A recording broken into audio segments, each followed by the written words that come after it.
орзу кардан ва ҳадаф гузоштан нерӯе аст ки ба наврас кӯмак мекунад ояндаи худро бинад ва барои он талош намояд. дар дигар давлатҳо фанни нақшаи ҳаёт ва машваратҳо ба наврасон ёрӣ медиҳанд ки орзуҳои худро мушаххас ва табдил ба ҳадафҳои амалӣ кунанд. масалан ба онҳо омӯзонида мешавад ки ҳадаф бояд мушаххас, ченшаванда, дастрас, марбут ва ба муҳлат бошад. дар давлати мо низ шояд ин мафҳум ба тарзи назариявӣ камтар таълим дода шавад, аммо дар оилаҳо волидайн кӯшиш мекунанд ки ба фарзанд орзуҳои нек диҳанд, мисли писарам табиб шавад ё духтарам олим шавад. имрӯз муҳим аст ки худи наврас низ орзуҳои худро дошта бошад, на танҳо орзуҳои таҳмилшудаи дигарон. қувваи орзу дар он аст ки он илҳомбахш аст. наврас вақте мефаҳмад ки чӣ мехоҳад, барои расидан ба он роҳ меҷӯяд. волидайн метавонанд суҳбатҳоро дар ин мавзӯъ оғоз кунанд.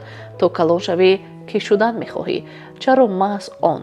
бигзор фарзанд кушода гӯяд, ҳатто агар орзуяш дар назари шумо ғайривоқеӣ намояд. пас аз шунидани ӯ кӯмак кунед ки он орзуро ба ҳадафҳои хурдтар тақсим кунад. масалан, агар мехоҳад нависанда шавад, бигӯед ки ҳадаф гузорем ҳар рӯз як саҳифа чизе навиштан ё як курси нависандагиро пайваста гузаштан. муҳим аст ки ҳадафҳо танҳо дар сухан намонанд. барномарезӣ кунед. наврас метавонад як дафтари ҳадафҳо дошта бошад ки дар он нақшаҳояшро менависад ва ҳар вақт натиҷаҳоро месанҷад. волидайн бояд дастгирии равонӣ диҳанд, ҳавасманд намоянд, расидан ба марраҳоро бо ӯ ҷашн гиранд ва агар ноком шуд, роҳбаланд созад ки аз нав кӯшиш кунад. бо ин гуна муносибат наврас мефаҳмад ки орзу як нақшаи абстрактӣ нест, балки метавонад тарҳрезӣ ва пайгирӣ шавад. ҳамин тавр ӯ тафовут миёни орзумандӣ ва ҳадафгузориро дарк карда дар ҳаёт бо интизом ва ормонҷӯ ба пеш меравад. оё шумо дӯстони гиромӣ ва волидайни муҳтарам ин таҷрибаҳоро анҷом додаед?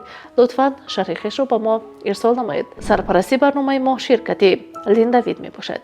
Линдавид, тарзи ҳаёти солим аз ту вобаста аст.